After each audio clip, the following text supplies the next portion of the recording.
Ассалаумағалейкум ағайындылар, қалайсыздар? Бүгін бізде ерекше шығарылым, яғни шаруашылыққа қажетті техникалардың бірі пресс-подборщик рулоны PR145S деген бұл шөпті рулондайтын құрылғы. Соны біздер минустарын плюсқа айналдырдық. Басында бұл рулонды жаңадан алған кезде жақсы жұмыс жасады.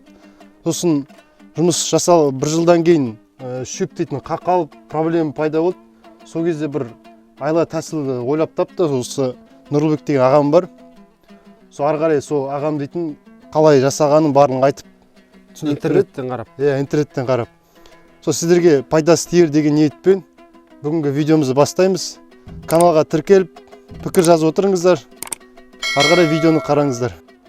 Мынандай қызыл рулон деген көпшілігінде болар деп ойлаймын. Осы қызыл рулоннан проблемалы жерлерін не істегенде болдық, шешкенде болдық. Жаңағыда интернеттен қарап, интернет арқылы бұл проблеманы шешіп және іске асып, бұл деген 800 рулондай болып іске асты. Қызыл рулонның проблем жері мына цеп секіріп, мына қақалып қалады мына жері. Мынау деген барады да, ана жағынан бір қақалады, мына ішке қарай көрсетем. Мына жері міне қаракел тақап түсіріп қарашы. Міне. Осы не деген барады да, цеп мына ішіне боқ не түседі, мына жоғар жағынан. Мына жоғар жақтан боқ түседі де, мына цеп көтеріп кетеді. Сосын барады да, мына кептеліп, қарсық болады. Бүткіл проблема басталады, жұмыс тоқтайды. Сол деген интернеттен қарап, мынандай біздер мынандай лист қойдық, мына лист сорып едік. Майстыр сорып едік. Мына бұрынғы өзінің несі мінтір. Көрсетіп тұр ма? Міне, бұрынғысы. Біздер мынандай жалды, сонда мына екі саусақтай кіретін жері ашып қалады. Ал сізде қызыл рулон болса, осыны қарасаңыздар, арасы ашық болса, ол проблем цеп секіру басталады желіп жел. Қалындатып, мына ролик подшипник көріп тұрсыздар, мына подшипник деген осылай тұру керек. 1 мм, 2 мм ашық болды примерно. Тугылы болу керек қой. Тугылы миллиметр болу керек ашық. Мына сөйтіп айналып келген кезде, мына бітіп шығып кетеді. Сонда деген мына жерге түскен боқсын бәрін ары қарай жібермегесін қысылып шығып кетеді. Егерде мына арасы ашық болса, бұрынғыдай, онда деген ол деген секіріп кетеді. Секіріп барған секіренші мына жерге қаталып қалады. Қоқысшыне береді. Қоқысшынан үшін мына цеп деген қарсық болады ғой. Қарсық болады, бүткіл проблема тоқтайды, мына бәрін ақтасын. Мына қызыл рулонмен жұмыс істеп жүрген кісілер білетін болар енді. Мына осы жері деген мына кептеліп қалады мына жерге. Мына тіс деген ұясына түспей қалады ғой. Подшипник несі, цептің. Сосын кептеліп қалады. Сол проблема осылай шешкенде болдық. Мына тағы да мына қызыл рулонның тағы да несі, интернеттен қарап істеген неміз, ол да тоже оқысап іске асқан нәрсеміз, айтайын тұрғанымыз. Бұл мына не деген жіпті біреулер бұрын өзіміз сөйтіп жүрдік. Былай валимыз. Бұрын деген міне. Мындан былай ал, мен жаңа түсірші. Міне. Астынан шығады. Міне астынан шығады. Міне жіп былай тұрған, міне. Осылай келеді. Былай барады ғой міне. Так, міне осылай. Бұрын баяғыда осылай айтып жүрдік. Сол кезде мынау деген қарағанда тартқанда міне ішке қарай айналады. Шестерна міне. Шестерна ішке қарай айналып жатыр да. Бұрын солай уждық. Сол айналып жатқан кезде айналып жатқан кезде жоғарыдан қоқыс, мынандай біртемелер осылай түсетін міне. Мына екі ортаға түсірді, ажан көрініп тұр ма? Барады да екі ортаға. Қоқыс, шөптің тамыры бейт барады да, екі ортаға шестен кептеледі міне. Кептелді ме қаш? Міне. Осылай кезде кептеледі. Кептелгесі мына жіп деген жүрмей қалады. Жүрмей қалғасын жіпті үзіп тастайды жаңағыдай, дұрыс рулон жіп орамай алады ғой рулонды. Сондай проблем бұрын білмей жүрдік. Түсесін айда қопарасың, уақыт боласың. Енді біздің байқағанымыз интернеттен көп білмейтін болар. Мынау наоборот былай салу керек. Былай салу керек.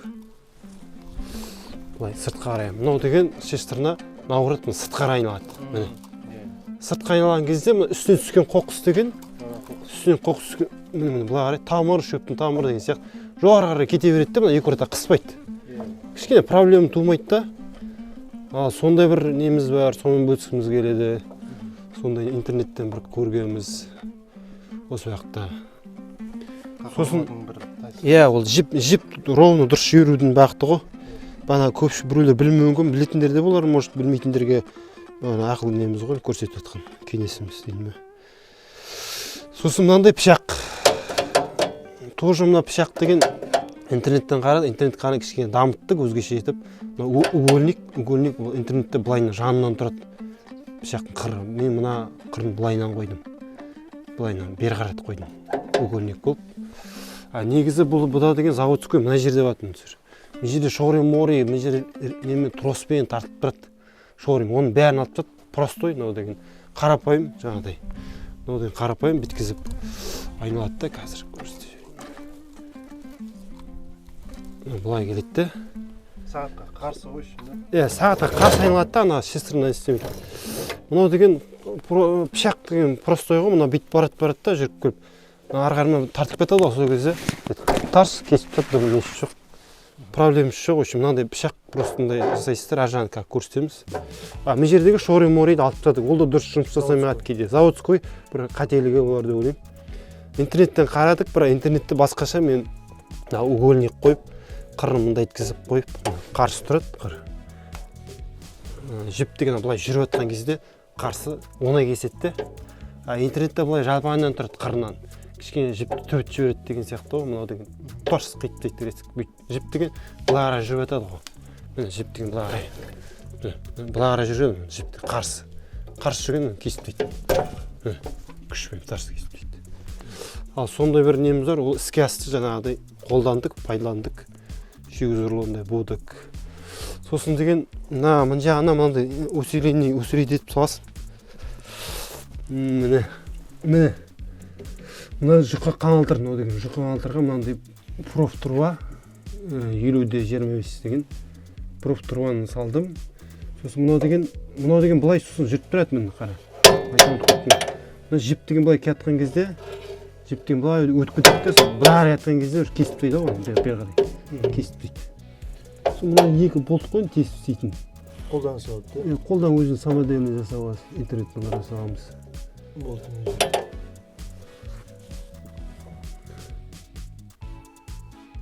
Сосын деген, тағы айтайын деп тұрдым.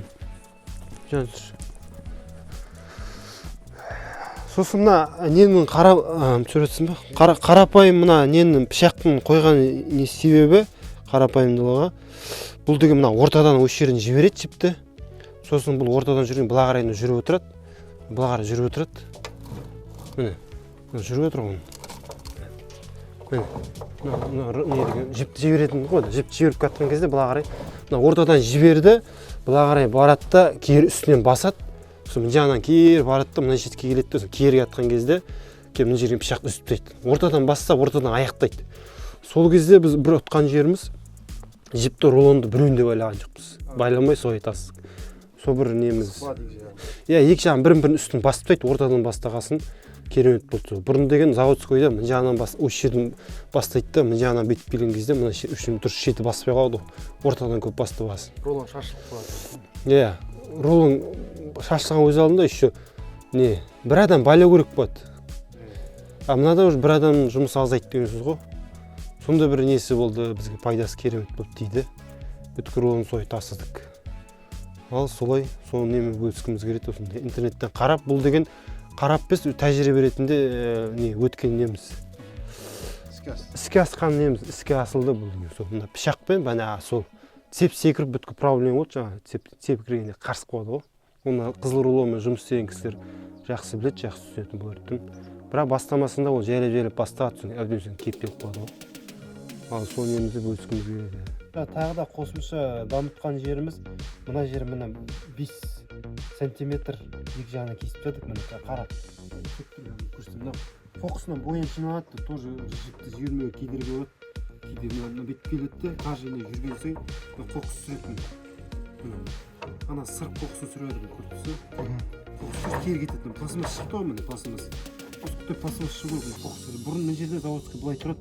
Бұл жерге қоқысын бәрі жиналып, нығыздалып қалды, сосын мынау қарсып қалды, жіп тоже жібермей қалды. Жіп үзеді ғой айналып.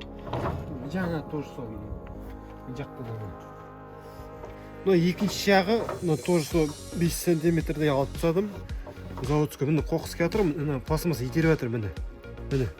басыма итереді қоқыстың бәрі түсе береді мына жерден. Түсіп тазарып отырады постоянно. Анау бұрын болған кезде осы жер қоқыстың бәрі жиналады да мына жердің бәрі нығыздалады. Сосын мынаудай жүрмей қалады, жіп түзеді ғой. Мына кесіп тастаған стаканса ортаға дейін болады. Иә, шығарып жібереді. Пластмасса міне. Стаканса барып тұрған болды. Қоқысты екі жаққа шығарып отырады. Сондай бір несі болды, жақсы жұмыс жасайды. Көпшілігінде болмайды. Дамыса бөлек. Иә. Дамытқан жеріміз заводтан бөлек. Рулон болатын біз новойла келген кезде бір көп ойлайды, заводской өзі регулировкасы болады деп, мына Пиродон деген. Бұл заводской болғанмен бәрі алып жапсыртпайды екен негізі. Біздер оны білген жоқпыз басында. Білген жоқпыз. Бұл деген Пиродо жұмысын атқару керек. Бұл дакансы қысып тағасы жұмысын атқармаған себебінен трактордың күшімен келеді де, мынадан өтіп кетеді. Бүткіл күш деген өші мына жерін бәрін бәйтіп қысып тады ғой, мына жер жапырып тады. Мына усилителетінде қалың темір салып кетіп қой. Кейін ремонт жөндеген кезде қалың темір салдық. Созып, бірін-біріне қосып тады. Ол негізі ондайға бармайды, өйткені бармау керек бұл негізінде, кейін біліп жатыр қой. Мына Пиродо деген көп білмейді екен, біз басында нолы білген жоқпыз. Бұл Пиродон басында босату керек бәріні.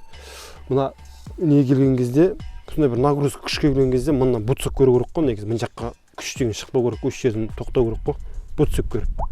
Бір нойды алған мысалы не болса, осының бірінші қараған жақсы да, өйткені оның бәрін қиратады ғой. Біз әбден қиратқаннан кейін білдік. Иә, қателік жүйемесін деп соны айтып отқанбыз. Мына нені Пиродон үшін заводскойға қарамау керек, босату керек, сосын жайлап жұмыс істеп жатқан кезде бұны жайлап жарты оборотқа бет аялдар қыса бересіздер. Сөйтіп өзі келтіріп аласыз. Новойле бір жапсырып тастайды екен қысып. Сосын бәрін қиратады. Негізі бұның жұмысы деген жаңағы бұтсық көру керек. Иә, міне. Басында новойле біздер трактордың күші көп, мұның бәрін қаңылтып жапырып тастады ғой. Түгіл. Сосын жөндеп ремонттадық. Ремонттап, мына лист салдық, мына жерге лист салдық, мына. Мына не деген жұқа сөзсем, мына қалын салдық. Бірақ бәрі сол мұнан кесірінен. Мына неге жұмыс дұрыс атқарса, бұл ішіне қиратпайды. Көпшілігі осыны білмейді деп ойлаймын, сол білетіндер де болар, может. Бірақ новый заводской регулировка деп ойлаған өзінде бәрі екен заводской регулировка қысып дейді. Бізде сол қателік болды.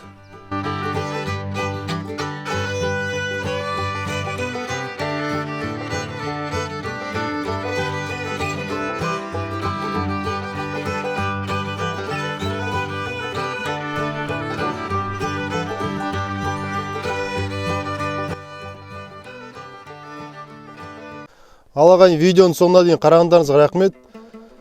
Бұл дейтін нәтижесін берген іске асқан дүниенің бірі, сондықтан бұл қазақша контентті қолдап кетіңіздер. Және де WhatsApp чаттарға таратыңыздар. Сіздер де қызыл рулонмен жұмыстанған болсаңыздар, пікір жазыңыздар осы видеоның астына. Бұл енді ары қарай жақсы қаралым жинап жатса, осы Нұрлыбек ағам тағы да өзінің жасаған дүниелері бар, іске асқан дүниелері бар. Соны көрсеткіміз келеді. Рахмет, көп рахмет айтамыз. Сау болыңыздар.